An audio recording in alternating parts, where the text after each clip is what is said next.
Movie के starting में हमें एक लड़का दिखाया जाता है जिसका नाम जिंग है। वो अपनी छोटी बहन टॉम के साथ रहता है। इन दोनों के माँ बाप नहीं है। जिंग अपनी बहन को स्कूल छोड़कर डॉक्टर के पास जाता है। यहाँ जिंग को पता चलता है कि टॉम को दिल की बीमारी है और इसके इलाज के लिए 5 लाख रुपए चाहिए।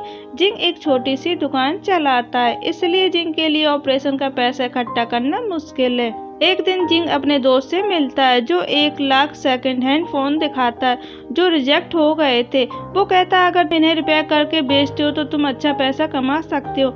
जिंग को इसमें बड़ा फायदा दिखता है। वो वहाँ से एक फोन लेकर रिपेयर करने के लिए चला जाता है। काफी कोशिश करने के बाद जिंग फोन सही कर लेता है। अब क्योंकि उसके पास इतने पैसे नहीं है कि वो इतने सारे सेकंड फोन खरीद सके, इसलिए जिंग बैंक से लोन लेता है। जिंग जोड़कर देखता है कि इतने फोन में उसे 10 लाख का फायदा होने वाला है। इतने पैसों से अपनी बहन का इलाज भी करा लेगा। अभी जिंग 7-8 फोन रिपेयरिंग ही कर पाया था, उस देश की गवर्नमेंट एक नया लॉ लेकर आती है जिसके तहत एक सेकंड हैंड फोन खरीदना और बेचना अपराध माना जाएगा और शॉपकीपर उससे फोन खरीदने से मना कर देता है। इसके बाद जिंग उन सेकंड फोन के पार्ट्स को निकालकर रिपेयरिंग करता है और उन पार्ट्स को क्वालिटी के लिए भेज देता है। जिंग के सारे फोन के पार्ट्स क्वालिटी पास कर जाते हैं। जिंग उस कंपनी के मैनेजर के पास जाता और बताता कि उसके फोन के पार्ट्स ने क्वालिटी टेस्ट पास कर लिए, लेकिन वो मैनेजर उन पार्ट्स को खरीदने से मना कर देता है। तभी जिंग की नजर उस कंपनी के मालिक पर पड़ती है। वो काफी रिक्वेस्ट करके उनसे 10 मिनट मांगता है, लेकिन कंपनी के मालिक ट्रेन पकड़ने के लिए जल्दी में थे,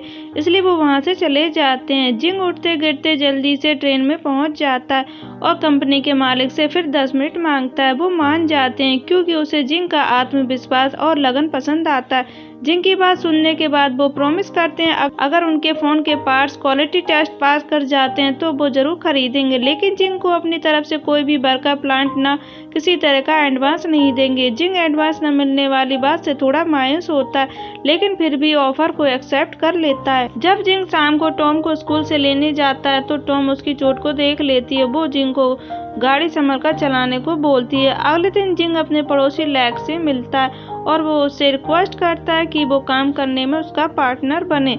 मिस्टर लैग उसके पार्टनर बनने को तैयार हो जाते हैं। जिंग इन खराब हालातों की वजह से बैंक का लोन नहीं चुका पाता, इसलिए जिंग की दुकान का सारा सामान वो उठा ले जाते हैं। कुछ पैसों का इंतजाम करने के लिए जिंग अपनी स्कूटी तक बेच देता है। इसके बाद जिंग जॉब करने के लिए अपने दोस्त के पास जाता है। काफी मेहनतों के बाद जिंग को वो जॉब मिल जाती है।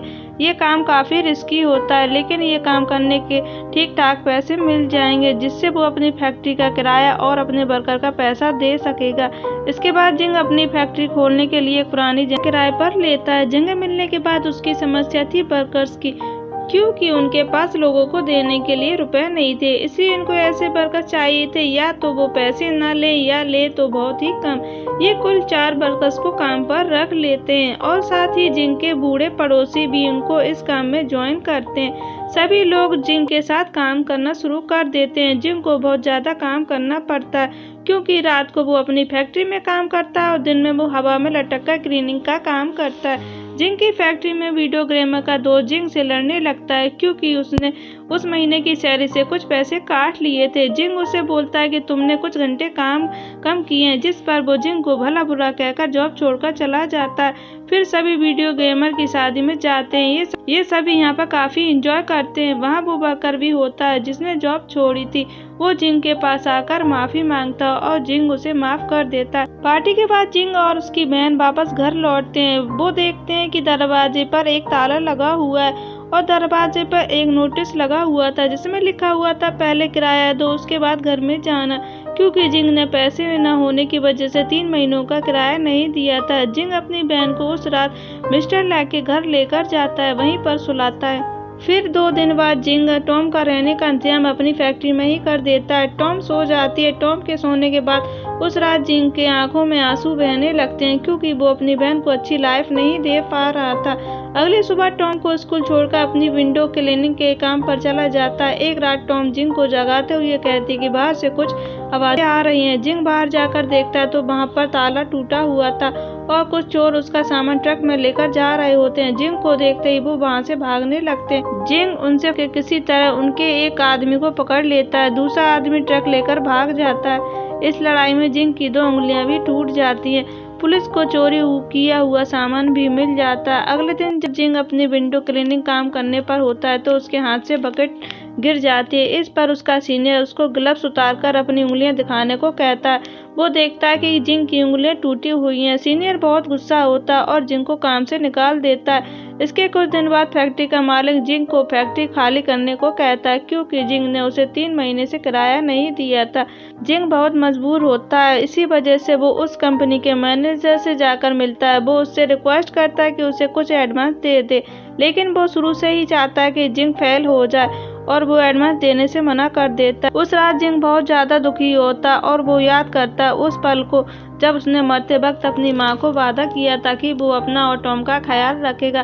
फैक्ट्री का मालिक जिंग का सारा सामान फैक्ट्री से बाहर रखवा देता और किसी और को वो जगह किराए पर दे देता। जिंग बहुत दुखी होकर अपने वर्कर्स से कहता है कि उन लोगों को देने के लिए सैलरी नहीं है, ना ही फैक्ट्री का किराया दे पाएगा। वो सभी अब जिंग को पसंद करने लगे थे। वो सब जिंग को भरोसा दिलाते हैं कि जितना भी बचा हुआ काम है वो अपने घर से करेंगे। फिर वो सभी बचे हुए फोन एक ट्रक में लोड करके चले जाते हैं। वादे के मुताबिक वो सभी घर से ही काम करना शुरू कर देते हैं और सही समय पर वो काम खत्म कर देते हैं। फिर अगले दिन मोबाइल पार्ट्स को क्वालिटी टेस्ट के लिए कंपनी में भेजते हैं। ये इनके लिए बहुत इमोशनल मोमेंट होता है, क्योंकि इनके इतने दिनों की मेहनत का रिजल्ट आने वाला होता है। अगले सीन में ये सब उस कंपनी में बैठे होते हैं और अपने क्वालिटी टेस्ट के रिजल्ट का इंतजार कर रहे होते हैं। कंपनी का मालिक इन सबको ऑफिस के अंदर बुलवाता है। वहाँ वो जिंग की तारीफ करते हुए कहता है कि ये काम इतना आसान नहीं था, फिर भी तुमने ये ऑर्डर टाइम पर किया। फिर वो बताता कि मोबाइल के सारे पार्ट्स क्वालिटी टेस्ट में पास हो गए हैं और उसकी कंपनी उसके पार्ट्स को खरीदेगी। वो जिंग को अपनी कंपनी में काम करने का ऑफर भी देता है। इसके लिए वो जिंग को 2 साल के लिए 50 लाख रुपए ऑफर देता है। ये सब सुनकर वो सब खुश हो जाते हैं। जिंग की आंखों से खुशी के आंसू बहने लगते हैं, क्योंकि वो अब अपनी बहन का इलाज करा के अच्छी लाइफ भी दे सकेगा। वहाँ से वो सब अपने इमोशनल को छुपाते हुए चुपचाप निकलते हैं, लेकिन लिफ्ट में जाकर एक दूसरे से गले लगाकर रोकर चिल्लाकर अपनी खुशी का इजहार करते हैं। इसके बाद हमें 6 साल के बाद का सीन दिखाया जाता है। जिंग अब बड़ा आदमी बन गया है। जिंग की अब खुद की मोबाइल कंपनी है जिसका नाम नाइस ब्लू है। साथ में वो सभी लोग जो जिंग के साथ थे वो भी काफी अमीर हो चुके थे। साथ में उसकी बहन का ऑपरेशन भी हो चुका था और वो भी बड़ी हो गई थी। इसी हैप्पी एंडिंग के साथ ये मूवी यहीं खत्म हो जाती है।